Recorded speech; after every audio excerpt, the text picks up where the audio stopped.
wrong. Hey guys, sorry about that last video. I started a video and it didn't work out, and I had to fix things. All right, so I literally have about 15 minutes, which isn't long enough, but I'm going to do my best. And if I need to come back on later, then I'll do that. I released a story yesterday and I titled it Coming Into Focus, and I was joking around that, there we go. Now I'm louder. I was joking around that I never should have titled it that because it opened up a lot of questions about what's going on, and a lot of people were confused, and that's never my intention, ever. And I understand it was confusing, and the way that I presented it may not have been the best, and I appreciate everybody's constructive criticism about what's needed to make things better, okay? All right, so let me just address a bunch of different things as fast as I possibly can now. I did a thread yesterday, and I introduced the fact that Officer Pantaleo, who was the one who put Eric Garner in the hold that apparently led to his death, was fired from the New York Police Department by the commissioner. And a lot of people were confused as to why I thought that was so important. And so what I did was I pulled a story back from April of 2018 that I had done to explain why it was important that A, the Department of Justice did decline to charge this gentleman criminally after 5 years and a day before the statute of limitations on it expired, and B, why I thought it was even more telling that he was fired from the police department. Now, as you guys know, if you've been here for any length of time, I am not one to throw information out there without being nearly certain that there's enough to back it up that it makes sense. I'm not interested in conspiracy theories, but the reaction that I got on my thread was quite stunning. There were a lot of people that didn't believe that didn't believe that that was my intention. There were a lot of people that thought I was just making all of this up, and that's not the case at all. So just to triple and quadruple check to make sure that I wasn't absolutely out of my mind, I circled back. I reread the mid-year exam report. I reread the IG report from McCabe, and I found some other reporting that corroborated what I was talking about so that I could throw it back to you guys and explain why I'm saying what I'm saying. It's a big deal. Andrew McCabe and Loretta Lynch, during the time where Anthony Weiner's laptop was discovered, got on the phone with the New York field office of the FBI, and Andrew McCabe said that Loretta Lynch used some of the strongest language he's ever seen to admonish the the New York field office of the FBI for leaking. One of the cases that was brought up was the Eric Garner case, that they were leaking in the Eric Garner case, okay? It was very odd to me that in the middle of this IG report on McCabe leaking to the Wall Street Journal about the Clinton Foundation investigation, they would randomly mention a conference call with the Attorney General of the United States and the New York field office and the fact that they were admonishing them about leaking in the Eric Garner case. But it flagged my memory because I thought back to October of 2016 or early November when Eric Prince, who is somebody who worked with the campaign, was involved in the Mueller report, got an immunity agreement in the investigation into Mueller, or in Mueller's investigation into Trump, would be, he did this Breitbart interview where he stated in the interview what they found on the laptop was absolutely horrific, that there were crimes about money laundering, crimes about the Clinton Foundation, all kinds of political things and corruption involving Democrat politicians. This is Eric Prince saying this. And as he's saying this to Breitbart, while he's explaining why Comey reopened the Clinton email investigation, he says, and the pushback on this, they said they were going to go public with it, with the information they found on the laptop, because they were upset that nothing was being done about it. So this is back in November. Eric Prince is saying that the NYPD and his sources are telling him that they're so upset that there's nothing being done about this information they found on Weiner's laptop that they were going to go public with the information. And Eric Prince says in November of 2016, remember, that the DOJ was pushing back on them in the New York field office so hard that they were threatening them with prosecution in the Eric Garner case. Everybody let that go. Nobody talked about it really anymore. It was relegated to conspiracy land, and here's why. It was relegated to conspiracy land because Eric Prince mentions Epstein Island. He says that on the laptop, as per his sources, there was information about Epstein Island and the fact that Hillary Clinton went there around 6 times and Bill Clinton went there over 20 times. This is what Eric Prince says in November of 2016. Again, it was relegated to conspiracy world because nobody could corroborate what was going on. In the interview, he also mentions that Huma Abedin and Anthony Weiner have flipped. We will get back to that probably in a stream that I do after this interview that I'm doing. And people just pushed it away. This was on Breitbart, okay? People just pushed it away. And it went away until Michael Horowitz, while he was doing the investigation into how the FBI handled the mid-year exam, which was the investigation into Hillary Clinton's email server, he found also that McCabe had leaked on October 23rd to the Wall Street Journal. He had leaked about the investigation into the Clinton Foundation. And you can say that Eric Prince isn't trustworthy, or you can say that he's no good. It doesn't matter, and here's why it doesn't matter.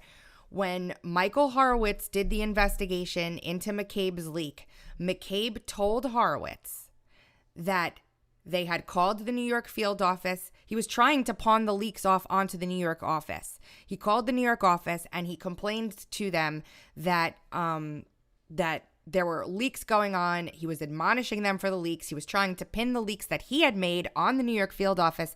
And Loretta Lynch was on the call with him. And McCabe says she had made the most strong comments he'd ever heard in direction to the New York field office of the FBI in regards to the Eric Garner case.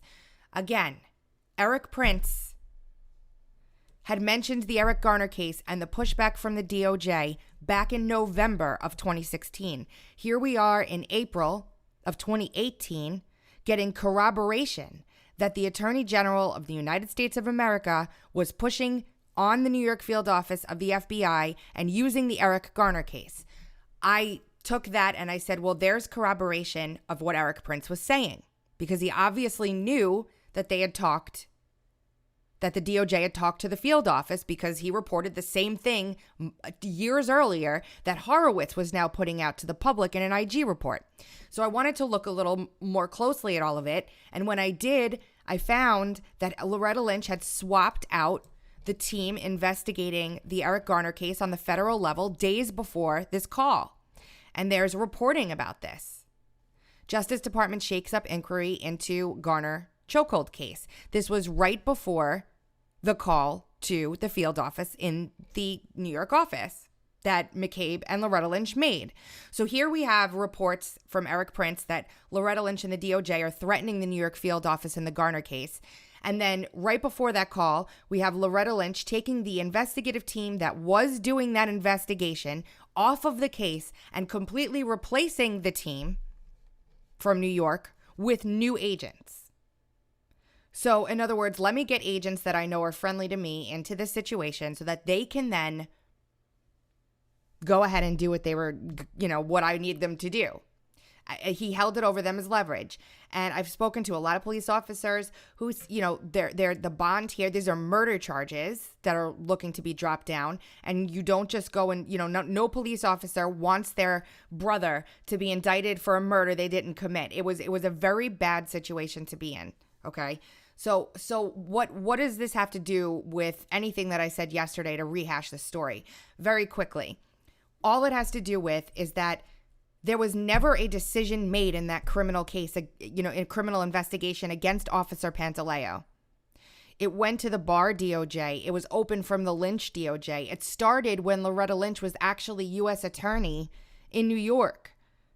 And it went on to when she became Attorney General, okay? So now she's Attorney General, and she's still overseeing that case. She's wielding it as leverage to keep the New York field office from leaking. I posted a whole bunch of tweets underneath my thread that I did yesterday, which verify that they were very concerned about the New York office leaking. There are pages upon pages about this in both the mid-year exam report and the IG report, okay?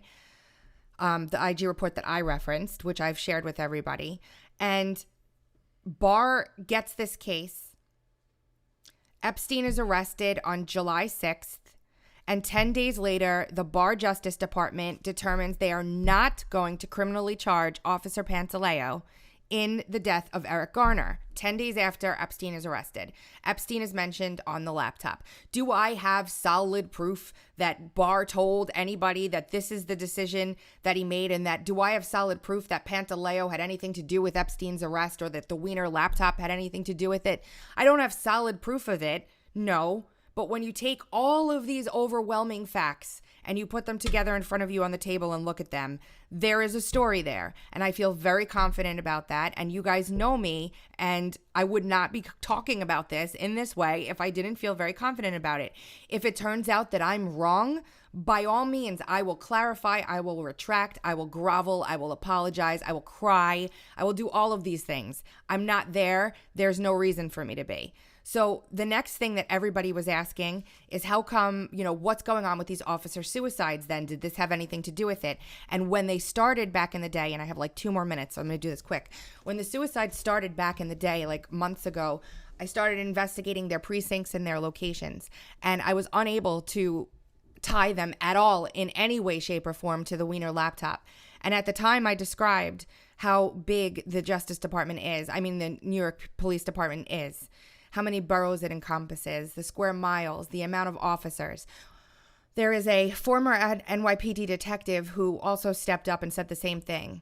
These officers were all over. They were not connected to the precinct where the Wiener laptop was investigated, so on and so forth. So I don't feel, and I will not report by any stretch of the imagination at all. I would not encourage anyone else to be doing so either, because there's no evidence that these officer suicides, as tragic as they are, have anything to do with the Wiener laptop. What am I trying to tell you about Barr? And this is for some reason very confusing. I guess I'm really not doing a good job here. I'm not trying to tell anyone that Barr is a black hat. To the contrary, if Barr was a black hat, he would have pressed charges against the officer in the Eric Garner case, and he would have never had Epstein arrested. Barr is not a black hat. Barr declined prosecution against Officer Pantaleo while Loretta Lynch had been holding that case over their head, threatening prosecution against Officer Pantaleo. I hope that that's making sense. Now, there is a lot more here. A lot more here that has to do with Huma Abedin that I have to tie in for you guys, and a lot more here that has to do with the Wiener laptop as a whole and reporting around it, and I'm going to do that today for everybody. If not today, I promise you I'll do it tomorrow. But I just wanted to clear some of this stuff up, and I hope I'm doing a good job. I know it's complicated and it's old, and I get that, and I'm really, really sorry that it sparked so much confusion. I'm also really sorry that people have to be so mad. I'm not a person that throws information on a screen to fire people up for no reason. I'm just not. So there were a lot of people that caught my thread and floated on by saying how I was a conspiracy theorist and that none of this stuff was true. To which I reply, a few months ago, Epstein Island was a conspiracy theory too, and look at where we are now, okay? Where are we now? Who has the laptop now is a question that everybody's asking. There were several copies of the laptop made. And one of them was sent to a storage facility. I'm nailing that story down. But just to let you guys know that I'm not crazy, okay? And I don't know if Peter got this from I was the first one to point this story out. I'm not trying to take credit for it. I'm just saying a lot of other outlets followed suit on it after I reported it. And the Epoch Times has an entire article here about it, including Prince's interview in Breitbart. It's not like Prince went on some random platform and said some random nonsense. And I will clarify one more time that, hold on, there was a question here. I lost it. Damn it. Anyway, the Epoch Times printed the story with Prince's stuff. He went on Breitbart News and did this interview. It was very straightforward. It was very to the point. Everybody was talking about it right before the election. And mainstream, or what we should be now calling legacy media,